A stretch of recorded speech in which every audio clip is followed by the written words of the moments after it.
This is my Dinesh Kumar. Let's welcome to the Taa Cinemas. இயக்குனர் பாரஞ்சித் அவர்களோட இயக்கத்துல நம்ம ஷியான் விக்ரம் அவர்களோட நடிப்புல வெளியே இருக்கிற தங்கலான் திரைப்படத்தோட விமர்சனம் தான் இந்த வீடியோல வந்து பார்க்க போறோம். இயக்குனர் பாரஞ்சித் அவர்களோட ஒவ்வொரு படமுமே என்னை பார்க்க வரிசையா ஆச்சரியப்படுத்திக்கிட்டே வந்து இருந்துகிட்டு இருக்கு. தங்கலான் அதோட ஒரு உச்சபட்சம் அப்படின்னு நான் வந்து சொல்லுவேன்.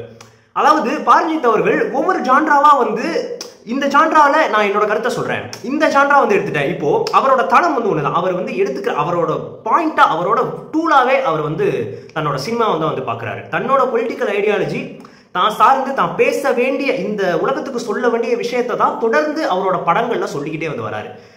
அதே மாதிரி இந்த தடவையும் அவரோட பாயிண்ட் அவரோட பொலிட்டிக்கல் ஸ்டாண்டா தான் வந்து எடுத்து வச்சிருக்காரு. பட் அது மட்டும் இல்லாம அந்த கதையை வேற ஒரு தளத்துக்கு அந்த ஜான்ராவோட பவுண்டரியவே வந்து புஷ் பண்ணி ஒரு படத்தை வந்து எடுத்திருக்காரு.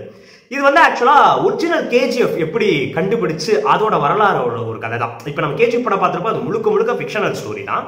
பட் இந்த கதை ஒரிஜினலா கேஜிஎஃப் வந்து எப்படி உருவாச்சு, அதுக்கு காரணங்கள்லாம் யாரு, அதுல எவ்வளவு வழிகள்லாம் இருக்கு அப்படின்னு சொல்ற ஒரு படம். ஆனா இது வந்து அந்த கேஜிஎஃப்ன்ற வேர்டு காயின் ஆகிறதுக்கு முன்னாடி அந்த இடத்தை எப்படி போய் கண்டுபிடிச்சாங்க அப்படின்றத பத்தின கதை தான்.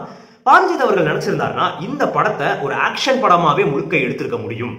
ஆனா பாரஞ்சித் அவர்கள் அதை பண்ணாம அந்த டெம்ப்ளேட்டை எடுத்துட்டு அதை ஒரு மேஜிக்கல் ரியலிசம் சேர்ந்த ஒரு ஃபேண்டசி ஹிஸ்டாரிக்கல் படமா ஒரு புது எக்ஸ்பீரியன்ஸா நமக்கு வந்து பிரசன்ட் பண்ணியிருக்காரு. எனக்கு இந்த ஒரு விஷயத்துல தான் பாரஞ்சித் அவர்கள் ரொம்பவே ஆச்சரியப்பட வைக்கிறாரு. இந்த ஒரு தளத்தை அவர் வந்து எடுத்துட்டாரு. இந்த தளம் பெருசா இங்க நம்ம யாருமே எக்ஸ்ப்ளோர் பண்ணாத ஒண்ணு. சொல்லப்போனா 1000 ஒருவனோட 100% ஸ்டீராய்ட்ஸ் 100% அந்த ஜான்ராவோட மேட்ச் ஆகிற படம் தான் இந்த தங்கலான் திரைப்படம். ஸோ நம்ம யாருமே பெருசா வந்து இங்க பண்ணதும் ஃபெயிலியர் மாதிரி தான் ரிசல்ட் வந்து இங்க வந்து ஆயிருக்கு. பட் பாரஞ்சித் அவர்களோட அந்த pushing back to the boundary இருக்கு இல்லையா, நான் இந்த கதையை இந்த மாதிரி இப்படிதான் நான் சொல்லுவேன், இது ஒரு புது எக்ஸ்பீரியன்ஸ் கொடுக்கும், போதும் நம்ம ஆடியன்ஸ்க்கு புதுசா ஒரு எக்ஸ்பீரியன்ஸ் கொடுக்கலாம், புது விதமான ஜான்ரா இங்க புஷ் அப் பண்ணலாம் அப்படின்னு ஒரு முடிவு எடுத்திருக்காரு இல்லையா, அதுக்கே ஒரு மிகப்பெரிய ஹேண்ட்ஸ் ஆஃப். அது மட்டும் இல்லாம நான் அவர் ஒரு நேர்த்தியான கதையை சொல்றதுல ஸ்பெஷலிஸ்ட். பட் இதுல அவர் அந்த தங்க வேட்டை அந்த ஒரு அட்வென்ச்சர் வந்து இருக்கும் இல்லையா, அதுல இருக்கக்கூடிய ஸ்ட்ரகிள்ஸ் அதை மட்டும் தாண்டி ஒரு மனிதன் நம்ம இது படம் டிஸ்கஸ் பண்ற மொத்த மேட்ரே evolution of the human beings, evolution of the நம்மளோட பூர்வக்குடி தமிழர்கள், மொத்த தமிழர்கள் ஒரு 1800s, அதாவது பிரிட்டிஷர்ஸ் இன்வேட் ஆன டைம்ல இங்க நம்மளோட மனநிலை எப்படி வந்து இருந்துச்சு, நம்மளோட தாத்தா முப்பாட்டங்கள் அவங்களோட நிலைமை எப்படி வந்து இருந்துச்சு, அவங்க எதுக்காக போராடிட்டு இருந்தாங்க, அவங்களோட மஸ்ட் நீட் என்னவா வந்து இருந்துச்சு, இது எல்லாத்தையுமே பாரஞ்சித் அவர்கள் இந்த கதையில வந்து டிஸ்கஸ் பண்ணியிருக்காரு. அவங்களோட உணவு பழக்க வழக்கங்கள் எப்படி இருந்துச்சு, அவங்க சார்ந்த அந்த டைம்ல அவங்களோட கல்ச்சர், அவங்களோட அந்த காஸ்டியூம் சென்ஸ், இது எல்லாத்தையுமே ரொம்ப சூப்பரா, எப்படி ஒரு கணவன் மனைவிக்குள்ள அந்யோன்யமா இருப்பாங்க, எப்படி ஒரு கிராமமே வந்து ஒரு விஷயத்தை நோக்கி வந்து எல்லாருமே ஒன்னா வந்து இருப்பாங்க, இது எல்லாத்தையுமே வந்து பதிவு பண்ணியிருக்காரு திரு பாரஞ்சித் அவர்கள். நம்ம ஷியான் விக்ரம் அவர்கள் தான் தங்கலான் அப்படின்ற கதாபாத்திரத்தை வந்து நடிச்சிருக்கிறாரு. ஷியான் அவர்களோட ஸ்பெஷலிஸ்டே என்ன, கை தேர்ந்த நடிகை, நம்ம எல்லாருமே தெரிஞ்சதுதான். ஒன்ஸ் அகைன் இந்த படத்துல அதை வந்து ப்ரூவ் பண்ணியிருக்காரு. அவர் ஒரு கேரக்டர் கிங்கா இறங்கி நடிச்சார்னா அதுல அவரை தவிர வேற யாரையுமே பொருத்தி நம்மளால 1% கூட பார்க்க முடியாது. அந்த வகையில தங்கலானாவே முழுக்க நம்ம கண்ணு முன்னாடி வந்து நின்றுருக்காரு.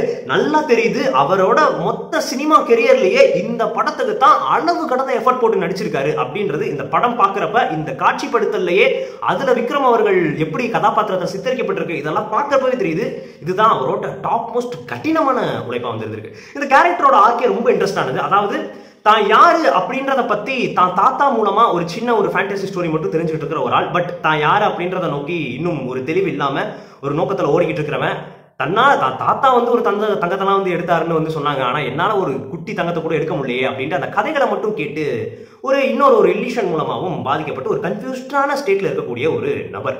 அந்த நபர் ஒரு சான்ஸ் கிடைக்கிறப்ப ஒரு விஷயம் வந்து பண்றாரு. அதுக்கப்புறம் அந்த ஊரையே சேர்ந்து ஒரு கோல் அவர் வந்து எடுத்துக்கிறாரு. ஓகே, நம்ம வாழ்க்கை நம்ம வந்து மாறணும் அப்படின்ட்டு, அதுதான் கோல் அப்படின்னு அதை நோக்கி வந்து போயிட்டு இருக்கிற ஒரு நபர். கடைசியில நீ அது கிடையாது, உன்னோட பர்பஸ் என்ன, நீ எதுக்கு இங்க இருக்க, நீ என்ன பண்ணணும் அப்படின்றதான் இந்த தங்கலான் கதாபாத்திரம்.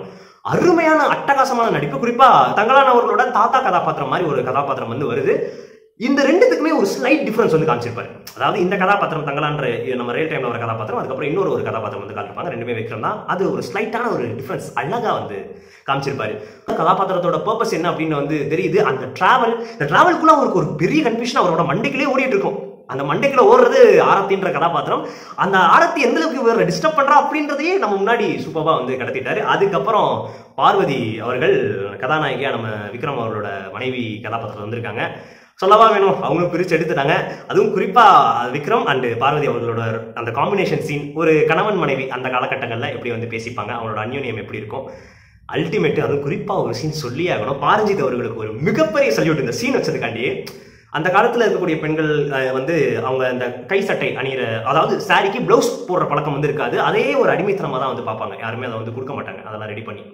ஸோ முதல் முறையா அந்த கிராமத்து பெண்கள், அந்த குறிப்பா பார்வதி அவங்க எல்லாருமே சேர்ந்து அவங்களோட சாரிக்கு பிளவுஸ் போடுற மாதிரி, அதாவது ஹிஸ்டரியிலேயே நம்ம தமிழர்களாம் முதல் அந்த மாதிரி ஒரு சம்பவம் வந்து நடக்குது, ஒரு சீன்.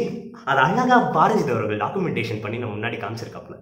அந்த சீன் வச்சதுக்கு அதுல பார்வதி அவர்களோட பெர்ஃபார்மன்ஸ் டாப் நாட்ச். அதுல பண்ண எல்லாருமே சூப்பரா பண்ணிருக்காங்க. பட் பார்வதி அவர்களோட அந்த கோல் பண்ண விதம் டாப் நாட்ச். அந்த சீனுக்கு ஒரு மிகப்பெரிய சொல்லி. அதுக்கப்புறமா நம்ம ஆரத்தி கதாபாத்திரத்துக்கிட்ட, ஆரத்தி கதாபாத்திரத்துல ஒரு மிஸ்டீரியஸான கதாபாத்திரம் நேர்ல வராது கதைப்படி. அந்த கதாபாத்திரத்துக்கிட்ட பார்வதி அவர்கள் வந்து என்னம்மா நீ நாங்களே ரொம்ப கஷ்டப்படுறோமா அப்படின்ட்டு மனசுருகி பேசுற ஒரு இடம் இருக்கும். அதுலயும் வந்து மிரட்டிட்டாங்க. பார்வதி இந்த மாதிரி 2 மிகப்பெரிய ஆக்டிங் பஸ்டர்ஸ் இருக்கிற சமயத்துல இந்த படத்துல நான் ரொம்பவே சர்ப்ரைஸான ஒரு கதாபாத்திரம்னா மாளவிகா மோகனன் பண்ணியிருக்கிற ஆரத்தி அப்படின்ற கதாபாத்திரம். இந்த படத்தோட மொத்த பில்லர் சென்ட்ரல் கேரக்டரே, அதாவது தங்களான் சென்ட்ரல் கேரக்டரா இருந்தாலும் ஒரு பில்லர் கேரக்டர் வந்து அவங்க தான். அவங்கள சுத்தி ஒரு மிஸ்டீரியஸா ஒரு பின்னப்பட்ட ஒரு கதை தான் இந்த மொத்த கதையுமே. அவங்களுக்கான ஸ்கிரீன் ஸ்பேஸ் வந்து லிமிட்டடா தான் வந்திருக்கு. அதாவது படம் ஃபுல்லா அவங்களோட ஆக்கிரமிப்பு இருக்கும், அவங்கள பத்தி தான் எல்லாம் பேசுவாங்க, அந்த ஆறா உழவிக்கிட்டே இருக்கும், அங்கங்கிருந்து வருவாங்க. பட் அவங்களுக்கு ரொம்பவே லிமிட்டடான டயலாக்ஸ் தான். பிரிச்சுட்டாங்க மாளவிகா மோகனன். அவங்க கிட்ட இருந்து அவங்க வந்த ஃபர்ஸ்ட் அவங்க அப்பியர் ஆகிற மொதல் சீன்ல இருந்து, அவங்க லுக்கில் இருந்து, அவங்க நடக்கிற விதம், பேசுற விதம் எல்லாத்துலயுமே வந்து ஸ்டன் பண்ணிட்டாங்க. குறிப்பா வந்து ஒரு ஹாரர் ஈவில் மாதிரி செகண்ட் ஹாஃப்லலாம் முடிக்கிற ஸ்டேஜ்லலாம் வருவாங்க. அல்ல விட்டுருச்சு அவங்க பண்ற வேலையெல்லாம் பார்த்து இருக்கிறப்ப. இந்த கதை எங்க ஆரம்பிக்குதோ அந்த ஒரு இடத்துல கரெக்டா வந்து அச்சீவ் ஆகுது. கரெக்டா அந்த கதாபாத்திரங்கள் எல்லாமே வந்து பிளெண்டா இருக்கு. பாரஞ்சித் ஒரு உலகத்தை உண்டாக்கி இருக்காரு இல்லையா, அந்த தங்களான் வேர்ல்டுக்குள்ள நம்ம கூட்டு போயிட்டு அது எல்லாத்தையுமே காட்டுறாரு இல்லையா. இவர் டீடைல் பண்ணிருக்கிற விதமே நம்மளை ஆச்சரியப்பட வைக்குது. ஒரு 1800 அந்த டைம்ல எப்படி வந்து மக்கள் இருந்திருப்பாங்க, என்னென்ன விஷயங்கள்லாம் அங்க வந்து நடந்திருக்கும், அவங்களோட எண்ண ஓட்டங்கள் எப்படி இருக்குது, எல்லாத்தையுமே அவர் காட்சிப்படுத்தல் நமக்கு வந்து காட்டுறாரு இல்லையா. இந்த மொத்த ஸ்கிரீன் பிளே தன்மையுமே என்னை ரொம்பவே வந்து ரசிக்க வச்சது. இதுல நிறைய பேருக்கு மாறுபட்ட ஒப்பீனியன் இருக்கலாம். பட் நான் ஒண்ணு தான் சொல்றேன், உங்களை விசில் அடிச்சு கத்த வைக்கிறது மட்டும் தான் நல்ல படம் அப்படின்னு அர்த்தமே கிடையவே கிடையாது. ஒரு டிராமா பிலிமும் ரொம்பவே நல்ல ஒரு சிறந்த திரைப்படம் தான். இந்த டிராமா இது வெறும் டிராமான்னு மட்டும் நம்ம எடுத்துட முடியாது.